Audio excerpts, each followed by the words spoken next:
ہیں ان لوگوں سے، تھکے تو نہیں ہیں؟ بڑی عنایت، آپ کی تازگی مجھے تازہ کر رہی ہے۔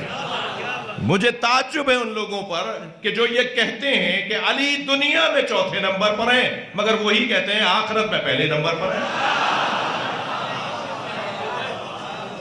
بغیر مولا علی کے نبی کا جلوہ نہیں ہوگا محشر میں، جب تک علی علم لے کر نہیں آئیں گے۔ لواء الحمد، سنی شیعہ نے لکھا ہے کہ محشر میں نبی کا علم علی لے کر آئیں گے، جس کا نام ہے لواء الحمد، جس کا ایک پھریرا مشرق میں جا رہا ہوگا، جس کا ایک پھریرا مغرب میں جا رہا ہوگا۔ اونچے اونچے علم بنانے والوں پہ تبصرے کرنے والوں، محشر میں سب سے اونچا علم علی لے کر آئیں گے۔ مشرق میں پھریرا، روایت سنا رہا ہوں میں، حدیث سنا رہا ہوں، اس کا ایک پھریرا مشرق میں جا رہا ہوگا، دوسرا پھریرا مغرب میں جا رہا ہوگا، اور جس پر ایک لمحے کے لیے بھی اس علم کا سایہ آ جائے گا، یہ سایہ دلیل ہوگا یہ جنتی ہے۔ جی مگر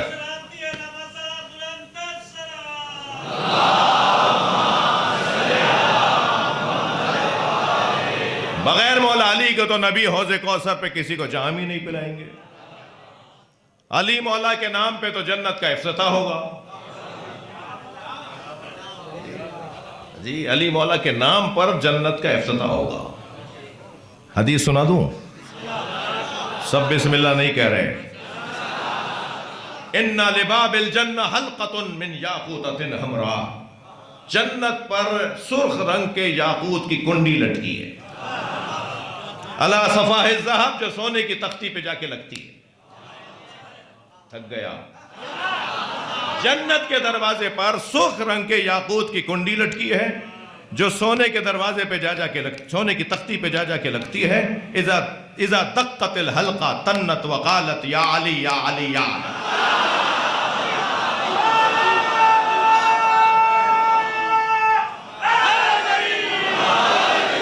جب وہ کنڈی بجتی ہے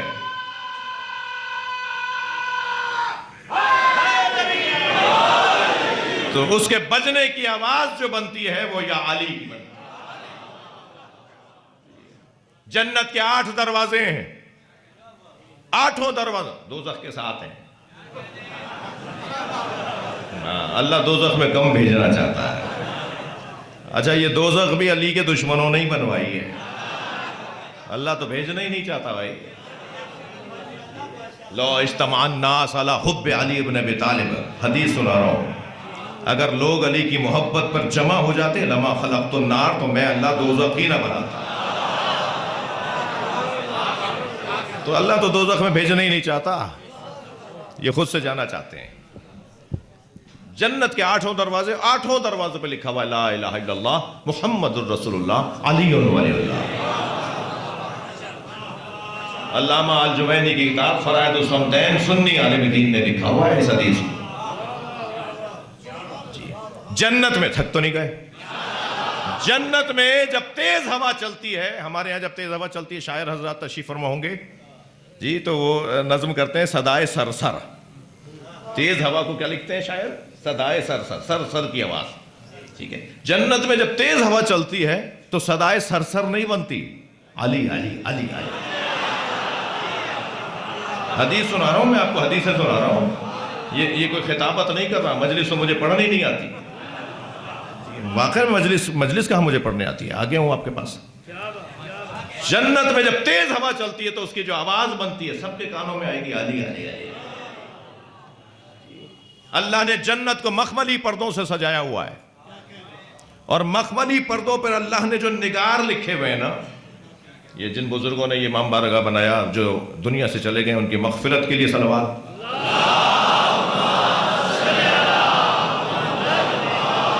جو زندہ ہیں ان کی صحت کے لیے صلوات۔ اب آپ دیکھیں نا، یہ اگر کوئی انگریز آ جائے گا نا تو اس پلر کو ہی گھنٹوں دیکھتا رہے گا۔ ہم تو روزانہ دیکھ رہے ہیں نا، یہ آپ تو روزانہ دیکھ رہے ہیں، تو آپ کو تو اندازہ ہی نہیں ہے کہ کتنی بڑا آرٹ ہے یہ۔ اس پلر کو ہی دیکھتا رہے گا، چھت کو ہی دیکھتا رہے گا، شاید لکڑی کی ہے جی، یہ کوئی کم بات ہے؟ کتنے دل سے اپنے گھر سے زیادہ اچھا مولا کا گھر بنایا جی سجایا ہے نا. اللہ نے بھی جنت کو سجایا ہے اور اللہ نے جنت کو سجایا ہی علی سے. ہاں باقاعدہ نگار حدیث کہتی ہے اللہ نے مختلف طریقوں سے علی لکھا ہوا ہے جنت. اللہ نہیں چاہتا کہ جنت اور علی کے بغیر ہو. جنت علی جنت.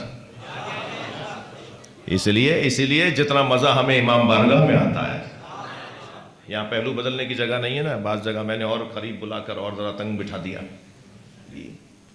بدن کو تکلیف ہو رہی ہوگی مگر روح کو غذا مل رہی ہے. یہ ہے اس دروازے کی برکتیں. وہ جو میرڈ اللہ نے بنایا جس جو آیت میں لے کے چل رہا ہوں وہ آیت کیا کہہ رہی ہے؟ وَجَعَلْنَا مِنْهُمْ أَئِمَّةً يَهْدُونَ بِأَمْرِنَا. ہم نے ان میں سے کچھ کو امام بنایا ہے. کیوں امام بنایا؟ لما صبروا, کیونکہ سب سے بڑے صابر ہیں. ان کے امام بننے کی سب سے بڑا میرٹ, سب سے بڑا معیار یہ ہے کہ وہ صابر ہے. تم سے تو برداشت نہیں ہوتا, فوراً ہنٹر نکال لیتے ہو, فوراً تلوار نکال لیتے ہو, پھر امام بننے کا شوق بھی ہے. صلوات پڑھنے ذرا محمد و آل محمد.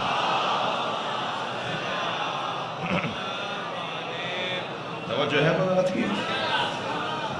جو پرانے مجلسی بیٹھے ہیں وہ تو ذرا ساتھ دینا میرا. ایک تعداد بچوں کی آئی بھی ہے جو کبھی کبھی آتی ہے جی, وہ میری محبت میں آئی ہے مولا کی محبت کے بعد. صحیح ہے, ایسے ہی ہے تو بات روشن ہے. لما صبروا, اس لیے ہم امام بناتے ہیں کہ وہ صابر ہے. صبر ان کی امامت کی دلیل ہے. وَقَانُوا بِآيَاتِنَا يُوقِنُونَ, اور وہ ہماری آیات پر یقین کامل رکھتے ہیں. کوئی انہیں ان کے نظریے سے ہٹا نہیں سکتا. وَجَعَلْنَا مِنْهُمْ أَئِمَّةً يَهْدُونَ بِأَمْرِنَا, ہم نے ان میں سے کچھ کو. اچھا, اس کا مطلب یہ ہوا کہ امام 12 ہیں مگر بننے کے قابل 12 سے زیادہ تھے. یہی ہوا نا مطلب. بڑی عنایت. ہم نے ان میں سے کچھ, امام تو 12 ہی ہے نا, اور قرآن کہہ رہا ہے ہم نے ان میں سے کچھ کو امام بنایا ہے. تو امام 12 مگر بننے کے قابل 12 سے زیادہ. اب وہ کون ہے کہ جو بننے کے قابل تھے مگر اللہ کا کلام, اللہ کا معیار, اللہ کا کام, اللہ کی مرضی, کہ مثلا 20 میں سے اس نے 12 کو بنایا. وہ کون ہے جن میں سے 12 بنائے؟ ان میں سے ایک کا نام عباس.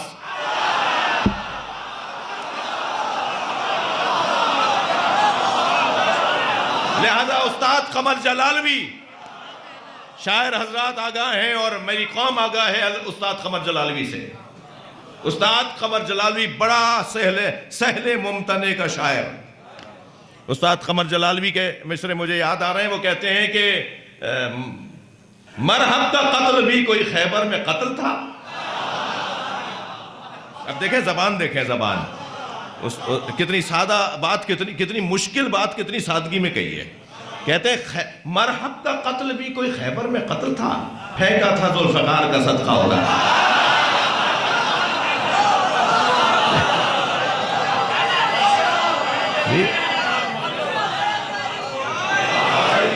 بیٹھا ہے مشکلات کے رستے میں ہار کے, تھک رہے ہیں حضرات, بیٹھا ہے مشکلات کے رستے میں ہار کے, او بد نصیب دیکھ علی کو پکار کے. یہ استاد قمر جلالوی. تو استاد قمر جلالوی وَجَعَلْنَا مِنْهُمْ أَئِمَّةً يَهْدُونَ بِأَمْرِنَا کی تفسیر میں ان کے یہ 2 مصرے پڑھ سکتا ہوں. ہم نے ان میں سے کچھ کو امام بنایا ہے. تو استاد قمر جلالوی کہتے ہیں مقام حضرت عباس کم نہیں تھا قمر. بھئی دوسرے مصرے پہ توجہ. مقام حضرت عباس کم نہیں تھا قمر, پلاتی دودھ جو زہرا امام ہو جاتے.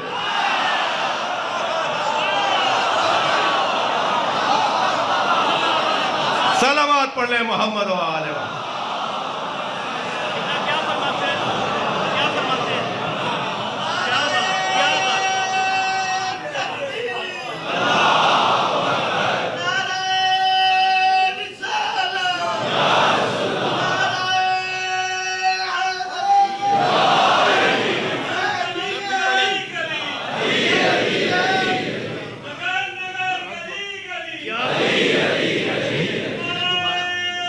اچھا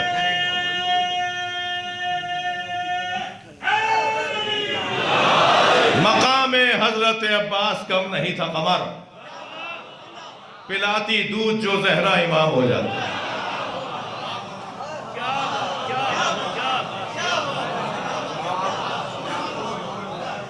عباس مدینہ رہنے کی جگہ نہیں ہے.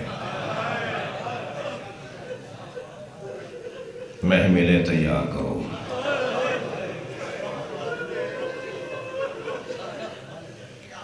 زینب میری بہن تیاری کرو.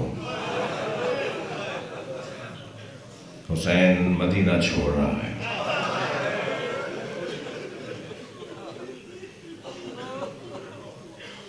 بہن زینب کو رات کی تاریکی میں جا کر امام نے پیغام دیا تیاری کرو کل ہم شہر چھوڑیں گے. اور رونے والوں خود پہلے گئے ہیں نبی کے مزار پر، قبر مصطفیٰ سے لپٹ کے روئے، اور اتنا روئے جو روایت پڑھ کر پڑھ رہا ہوں نا، اتنا روئے کہ آپ کی آنکھوں کے آنسو قبر کو تر کر رہے تھے. کہ قبر مصطفیٰ سے آواز آئی میرے لال تم مدینہ چھوڑ دو، تمہارا نانا تمہارے ساتھ ہے. اجرکم اللہ، اجرکم اللہ. جو جہاں بیٹھا ہے اپنی آواز کو آزاد کرے. جس کے مذہب میں رونا جائز ہے وہ تکلف کر کے نہ روئے. جی کچھ ہی دیر رہ گئی ہے رات آنے میں. میرے مولا کی شب ہجرت ہے، شب مسافرت ہے. اجرکم اللہ. اور پھر بھائی کی قبر پہ گئے. امام حسن کی قبر سے لپٹ کے روئے. رونے والے سنیں گے. پھر آخر میں جناب زہرا کی قبر پہ گئے. مگر قبر زہرا پہ ایسے جا رہے تھے جیسے چھوٹا بچہ ماں کے پاس جا رہا ہے. اجرکم اللہ. اور ماں کی قبر سے لپٹ کر میرے مولا بہت دیر تک روتے رہے. قبر زہرا سے آواز آئی میرے لال تمہاری ماں تمہارے ساتھ ہے. دوسرا دن نمودار ہوا عباس قناتیں لگوا دو اور شہر میں سنانی سنا دو کہ اس رستے سے کوئی نہ گزرے.